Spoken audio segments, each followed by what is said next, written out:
Le soleil se lève sur Bonoba, un petit village paisible niché entre les eaux paisibles du lac Rose et les vagues de l'océan Atlantique.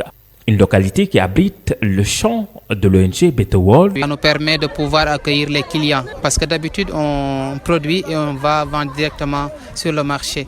Mais cette journée permet aux visiteurs ou bien aux clients de venir voir l'environnement dans lequel les produits sont cultivés, comment ils sont produits et eux-mêmes pouvoir aussi expérimenter comment on récolte ces produits-là. C'est pour cela qu'on on s'est permis d'avoir cette journée pour pouvoir aussi accueillir la population parce que c'est bien aussi que les populations aussi, eux, qu'ils savent comment on fasse les choses là. Ce jardin de maraîchage spécialisé dans la culture de produits coréens, notamment la fraise, a reçu la visite de clients et de villageois pour une expérience de récolte de fraises.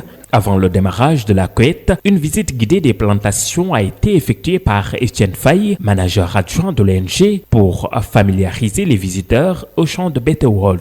Installation bi même chose là. Donc normalement li nek ci serre bi mo nek ci bële, mo nek ci bële. Fraise première étagère, deuxième étagère. Toutes les installations sont similaires. On peut remarquer que en bas, le soleil ne l'atteint pas, ce qui explique le déficit de production de la plante. Les agriculteurs sont alors obligés d'utiliser beaucoup d'engrais, ce qui est coûteux.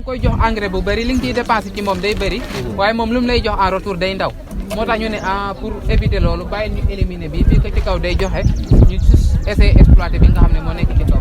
Pour aboutir à la production de la fraise, un fruit rare au Sénégal, il a fallu tout un processus de maturation. D'ailleurs, c'est ce qui fait sa particularité. La fraise, c'est notre culture principale. Si nous disons culture principale, il y a des cultures secondaires, mais on se focalise plus sur la fraise. Donc la fraise, d'habitude, nous, on l'importe de la France, mais c'est quelque chose qu'on peut faire aussi au Sénégal parce que la fraise, c'est une plante qui peut faire des stallons. Donc après le repiquage, tu peux avoir des stallons encore et encore. Mais peut-être pour aller beaucoup plus vite, on préfère aller importer cela de la France. La fraise, peut-être ça prend 2-3 jours pour se mettre sur pied, pour pouvoir peut-être vivre, commencer à se développer. Mais notre façon de cultiver, c'est un peu différent de la façon des autres. Nous, après avoir repiquage, on se permet de couper les fleurs pour permettre à la plante de se développer jusqu'à atteindre un certain niveau de maturation et être beaucoup plus solide pour pouvoir produire des fruits qui sont solides, des fruits aussi qui n'auront pas de déformation. Après, peut-être 2 mois après, maintenant on se permet maintenant de laisser des fleurs produire. Peut-être 1 semaine, voire 2 semaines après, vous pouvez commencer à avoir des fruits. La récolte, ça peut aller, même si les températures sont bonnes, peut-être ça peut aller de 3 mois, voire 4 mois de production. La culture de la fraise demande une grande attention, surtout en ce qui concerne la température qui joue un rôle important dans la production de la plante. Notre système, c'est un système coréen.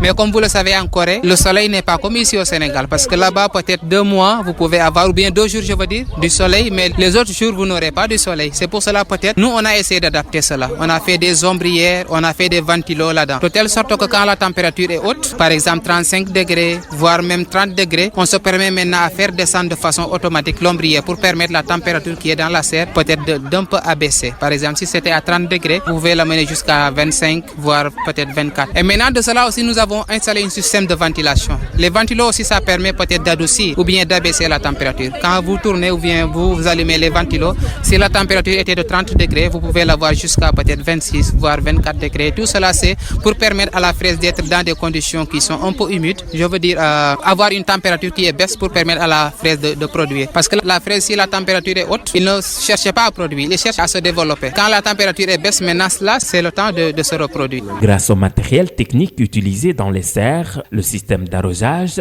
est bien réglementé. Effectivement, nous avons ce qu'on appelle les hydroponiques. Hydroponique, c'est une serre, mais c'est des serres qui sont automatiques. C'est-à-dire que tout est automatique. Parce qu'on peut avoir une serre, mais par contre, arroser d'une façon manuelle. Mais nous, on a d'une façon qui est automatique. Ce qui veut dire que nous avons une machine qui fait le travail à notre place. Nous, ce qu'on fait, c'est essayer de donner à la machine de l'eau et aussi le permettre d'avoir de l'électricité. Et maintenant, de partir de cela, nous pouvons régler la machine. Peut-être 8 heures, 10 heures, 12 heures, 16 heures. Ça dépend du nombre d'arrosages que vous pouvez avoir et de l'heure aussi que vous voulez arroser. Mais par exemple, notre cas, on fait 8 heures, 10 heures, midi et 16 heures. Et chaque heure aussi, vous pouvez régler le nombre de minutes juste que vous voulez arroser. Et tout cela, vous pouvez le gérer. Et maintenant, même quand tu ne seras pas là, quand la machine a l'eau et l'électricité, même 1 mois après, 2 mois après, la machine continuera à faire le travail à votre place. Ce qui veut dire que même si tu es une seule personne, tu peux gérer les serres. Ce que tu vas seul faire, c'est entrer, essayer maintenant de voir les maladies, essayer peut-être de manager tout cela. Mais ce qui reste, la machine fait cela à votre. Tout au long des plantes, on voit des fiches jaunes couvertes de taches noires, une méthode pour lutter contre les insectes, nous dit Etienne. Oui, les feuilles jaunes qui sont à l'intérieur, c'est comme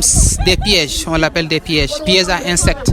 Comme par exemple, nous ici au Sénégal, si on a par exemple dans nos chambres des souris, on met des pièges, des cols. Quand la souris vient, automatiquement, il ne pourra plus s'en sortir. C'est le même système. Là, on met aussi des pièges aussi à insectes. Quand l'insecte va dans la serre, peut-être les feuilles jaunes là, ça l'attire pour venir voir qu'est-ce que ça se passe. Une fois qu'elle touche ou bien qu'il touche la piège, il ne pourra plus s'en sortir. C'est juste essayer de diminuer le nombre d'attaques qu'il y a dans la serre.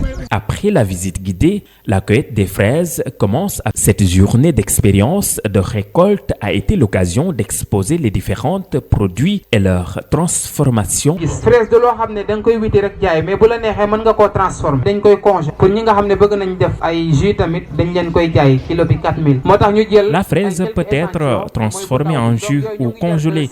Le kilo est vendu à 4000 francs CFA.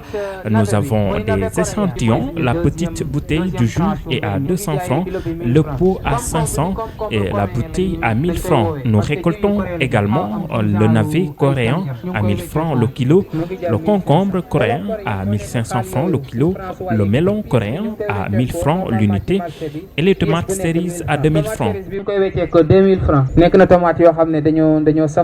Les femmes productrices de Bonoba ont profité de l'occasion pour exposer leurs produits. Mais am nañ tamit waa dëkk bi ñu ngi fi vraiment ñu nekk ay jigéen ñu jàmbaare ay góor yu jàmbaare yoo xam ne ñu ngi béy tamit. Nous avons accueilli les femmes du village qui ont exposé leurs produits navets, oignons, papaye ainsi que des tissus artisanaux. Persil mais am na tamit liggéeyu aar bi nga xam ne tamit fii ci Bonoba dañ ko fiy def donc waa Bonoba vraiment gàcce ngaalama gis ngeen ne am na pomme de terre. Au-delà des efforts fournis pour avoir des récoltes de qualité, la brise de mer, l'accès à l'eau et le coût élevé de l'électricité restent des défis majeurs à relever pour pérenniser cette activité agricole dans la zone.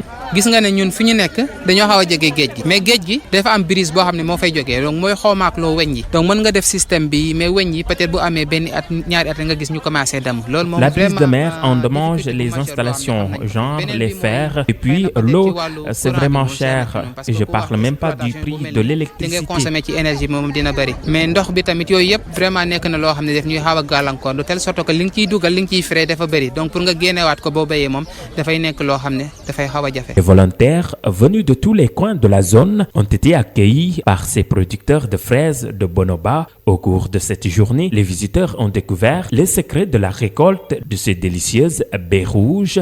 À la fin, rendez-vous est donné à Bonoba pour la prochaine expérience de récolte.